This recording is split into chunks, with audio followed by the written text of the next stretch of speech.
Good afternoon, everyone. Today we're going to do an application of the cosine law to solve this problem here.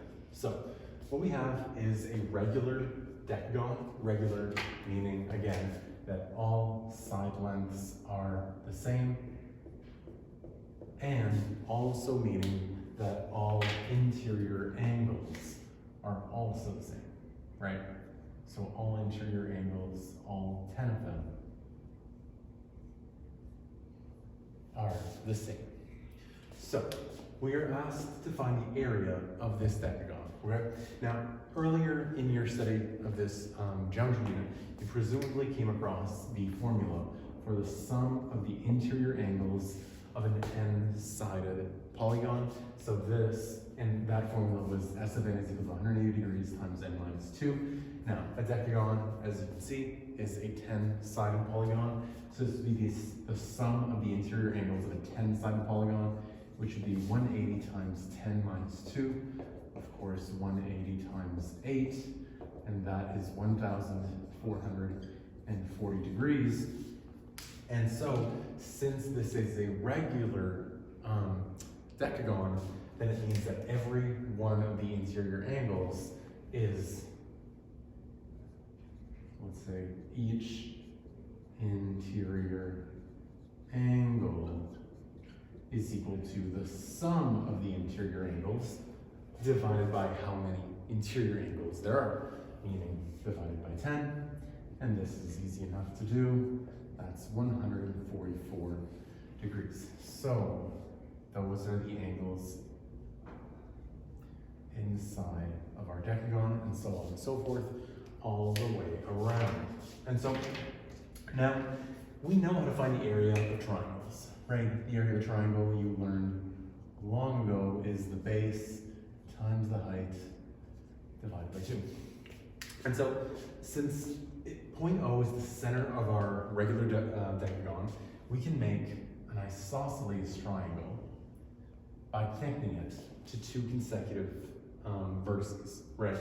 Vertices just meaning the corners of our decagon.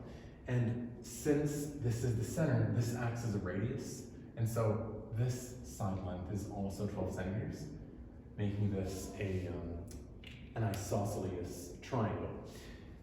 Now, the question is, where do we go from here? And so you might notice that if I do a bunch of these triangles, kind of makes it look like a pie that's all cut up, each of the interior angles are sliced in half, right? And we found earlier that each interior angle has a measure of 144 degrees, meaning that if this entire angle has a measure of 144 degrees, then this part is 72 degrees, and so is this part here, right? And so now we have triangles that look like this. We have 12 centimeters here and here. We have interior angles of 72 degrees, right? Which is characteristic of an isosceles triangle. We can get the third angle by doing 180 degrees, the sum of the interior angles of the triangle, minus 72 minus 72, and that will be 36 degrees. So that's this angle. And now, to get the area, we want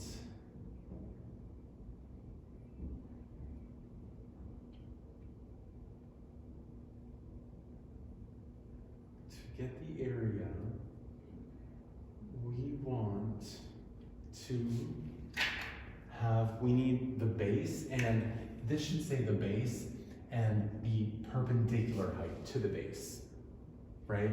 Now, in this triangle, that's going to mean a height through the vertex at the end, which would be at the center. So it'll be a dotted line through the center, down the center of our isosceles triangle, but we still need this base length, okay? Now this is where our cosine law is going to come into play. Let's call this length here B for base, right? Seems logical. So this base, we have its opposite angle, and we have the two other side lengths, right? That's perfect for the cosine law. Now, afterwards, you might notice that with that perpendicular height to the base drawn into the diagram, this creates a nice angle of 90 degrees, and so we'll be able to use SOHCAHTOA to find that perpendicular height. But first, let's apply the sine law. So we're gonna look for this side length B for the base of the triangle. And so remembering our cosine law, we'll have B squared is equal to the other two side lengths, respectively squared. And so we'll have 12 squared plus 12 squared minus 2 times 12 times 12 times the cosine of the angle opposite to side length B. That means the angle 36 degrees.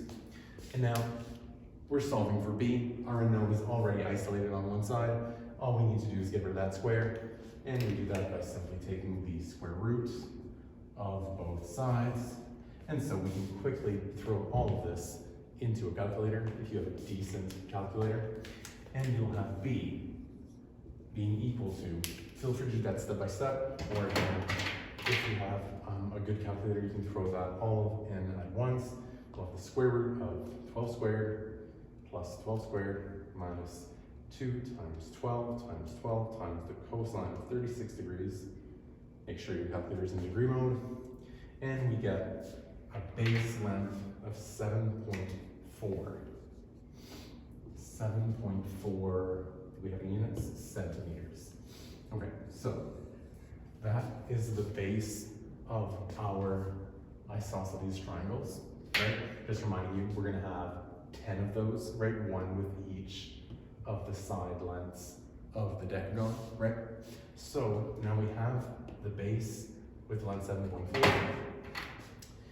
If we want that perpendicular height to get the area of these little triangles, this is going to be a right angle triangle with this bottom interior angle of 72 degrees, right?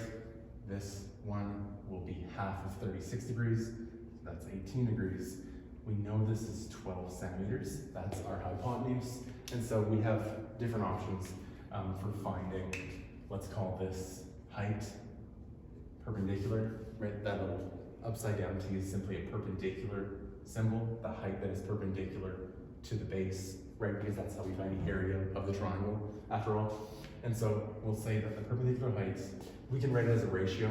We have the hypotenuse for the 72 degree angle. This side is the opposite side, right?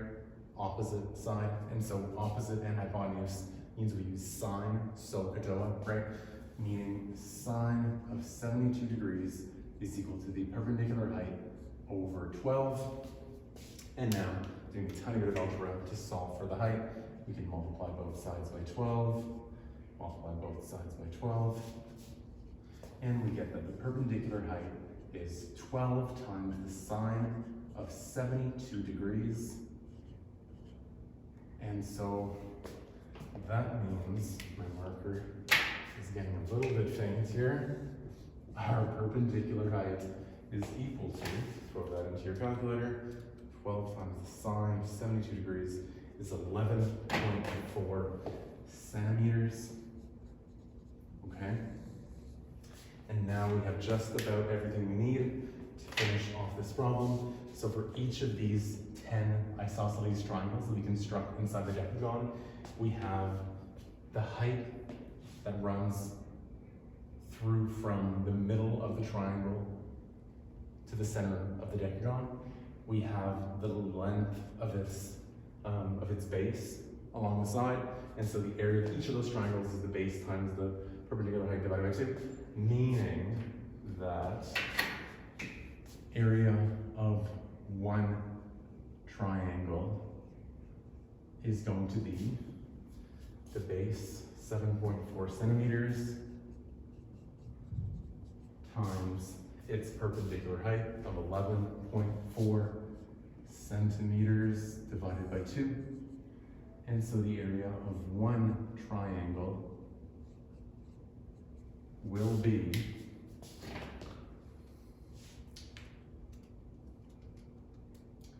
42.18 square centimeters.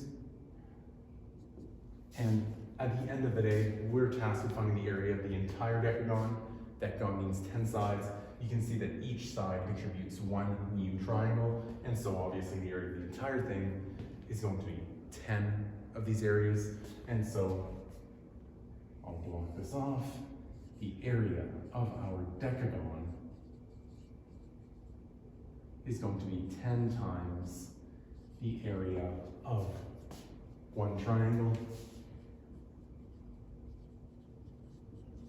which means 10 times the area, that is 42.18 square centimeters, which means we get a total area of 421.8 square centimeters. And we are done. So I hope this starts to put some of the pieces of your geometry unit together.